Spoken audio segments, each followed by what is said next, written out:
With the M56, let's do the same thing. Unlock the door.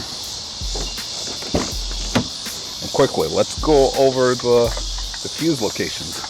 One, in here. The left side of your driver kick panel. This way. So let's try to get this out of the way. Pull this down. Pull this down and out. And there you go. And then this one here, it's got an arrow. Get a light, that'd be great. You have an arrow over here that tells you what side is up. So when you read it, you turn it this way, and then you read it facing, facing up, and turn it this way. So there you go. Here are your fuses. As you can see, you've got 2 vertical rows over here, and then one extra thing you have is this. This is called the fuse puller right here. Well, I'm gonna have to push this up if I can see. Nope, can't see. Okay, pull that out of the way. See this thing right here? This is called a fuse puller. So just pull it out. Whoa, don't lose it. So here it is. And just like the 2006 one, let's get some spare fuses like this one right here. This one is a spare fuse, so I'm going to pull that without hurting anything. Just do this, push it in,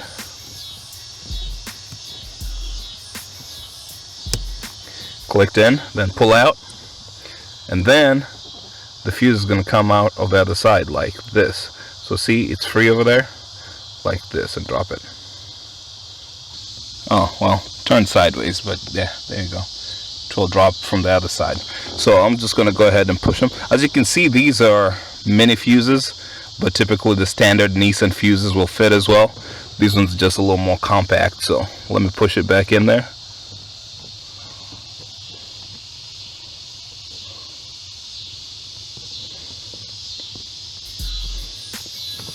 Alright, perfect. There you go. I'm going to go ahead and put this one back on. You start with the bottom. And then click it on. That's it.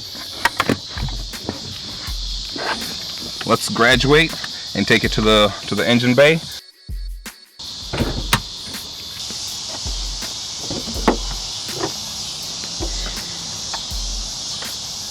So thankfully this engine bay is not covered in too much plastic. So first thing you want to do is this one here. This one on the left side.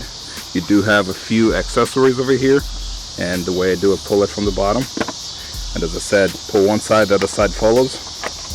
There you go. You do have a few fuses in there,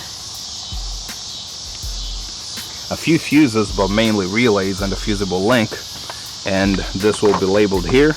And as you can see, you have an arrow telling you which side is the front of the vehicle. I will have a link in the description in due course. It's going to give you a better representation of that so that you don't have to watch a video and pause it. The second one is going to be here, this side of the engine bay. This one here. Again, it is labeled with what side the front, what orientation is the front. So let's do the same thing, pull it from the bottom. There you go. And here you go. You do have 2 relays and a fusible link, and they're labeled over here.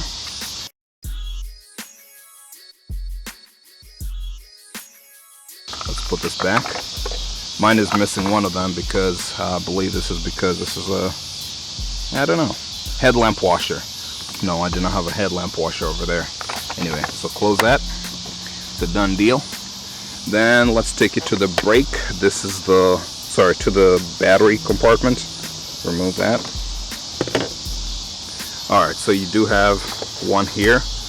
I'm not gonna get it yet. Let me show you what I'm gonna do. I'm gonna come here and remove these clips.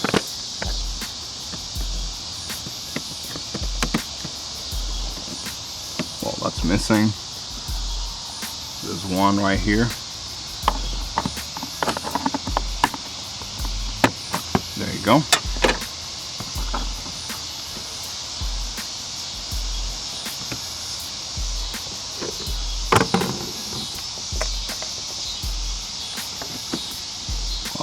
there's another one over there.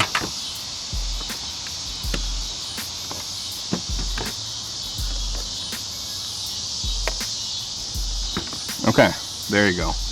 This is easy and out of the way. So we'll see we do have some fusible links here. The ones linked to the starting circuit. This one's are connected to the positive cable. Then you have this one here, and it's going to be labeled better in the link that I will provide later. And here you go.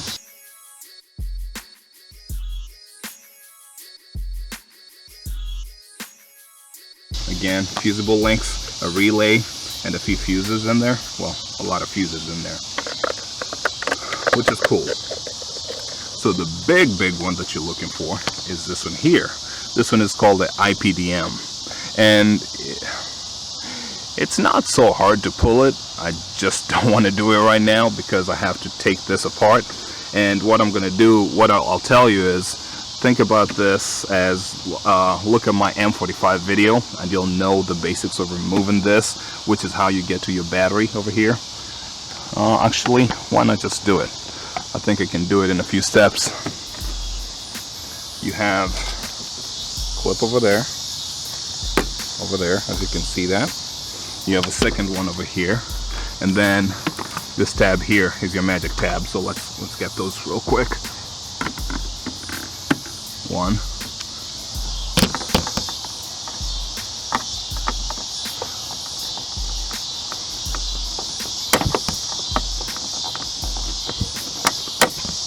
Whoa.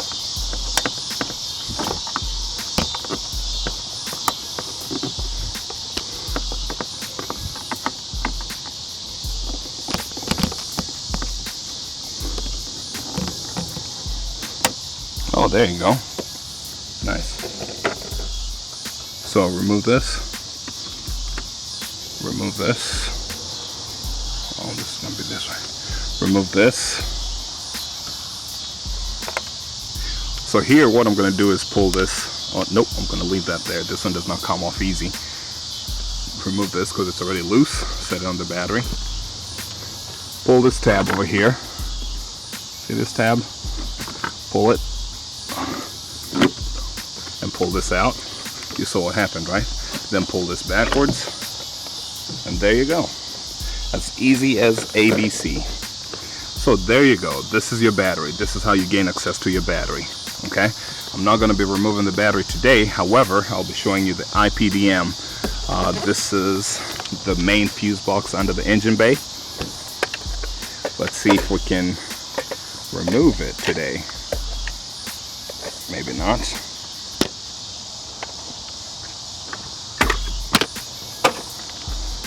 Okay, so if I remember correctly, we do have a way to remove it from the sides. No, rather than remove it from the sides, you remove the whole box.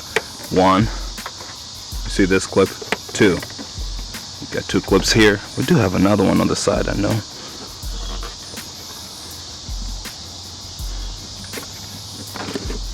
Okay, pull it up. There you go. And now I'm trying to figure out how, whoa, try not to drop it around so you don't damage anything. So there you go. And this is a list of all the fuses inside there. Removing the box from the bottom is, you see this clip at the bottom? There's another one on the other side. So that's what I should have done from the, if I could get two hands, I'd do it. But I wanted to at least remove it so you could see what I was removing.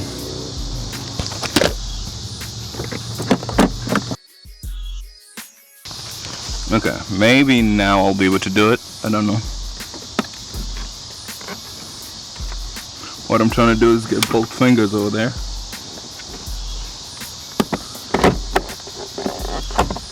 Oh, finally. There you go.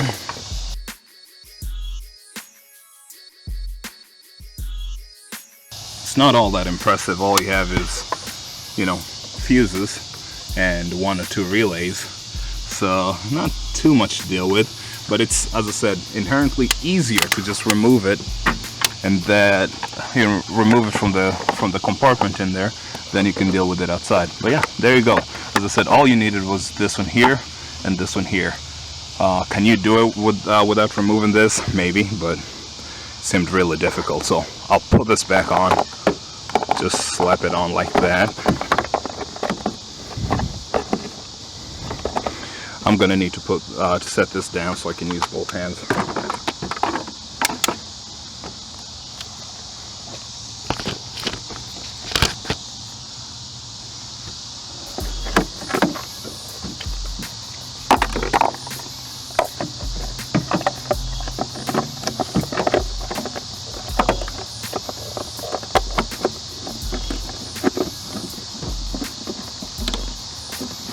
There you go. They click back on. Since they click back on, I'm gonna go ahead and take this, twist it, set it back in place. You should be able to see where it will sit on this metal bracket over here. So let's do that. Slide it over.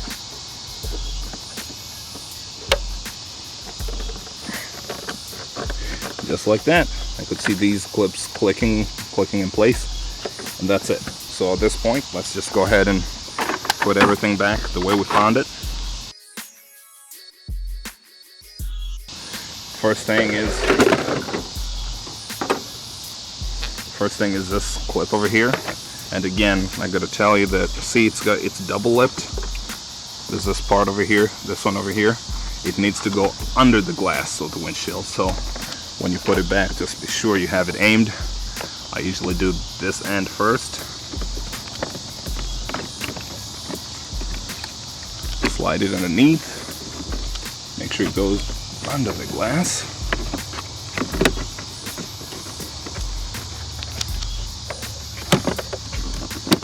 There you go. That tab clicked back in place. Make sure this part right here is good, nice and tight.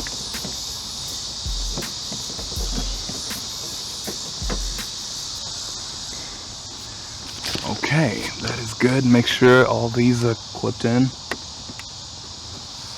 I like to make sure everything is almost perfect.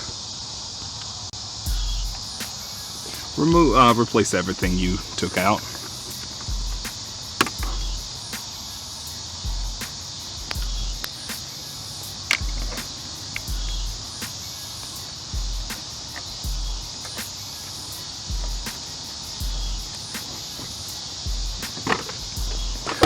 Over here, I'll ask you to pay attention because there's a plastic piece that can move like this. Well, I suppose it's not there.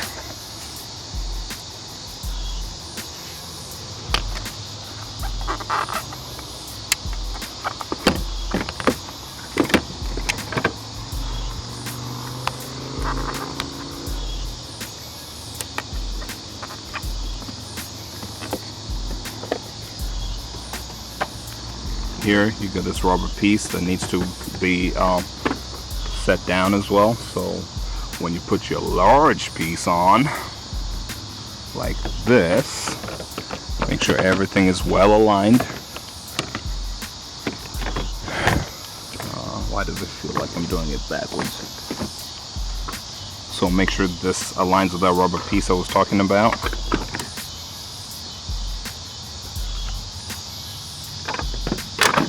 And again, install everything in the reverse order of removal.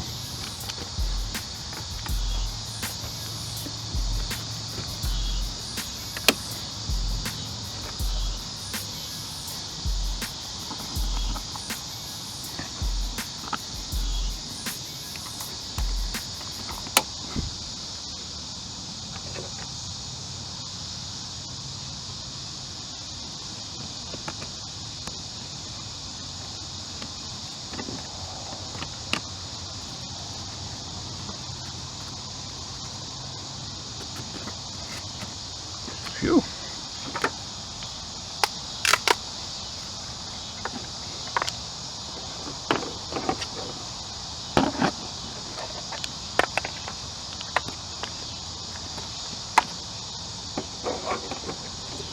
All right, set this back on and you should be good to go.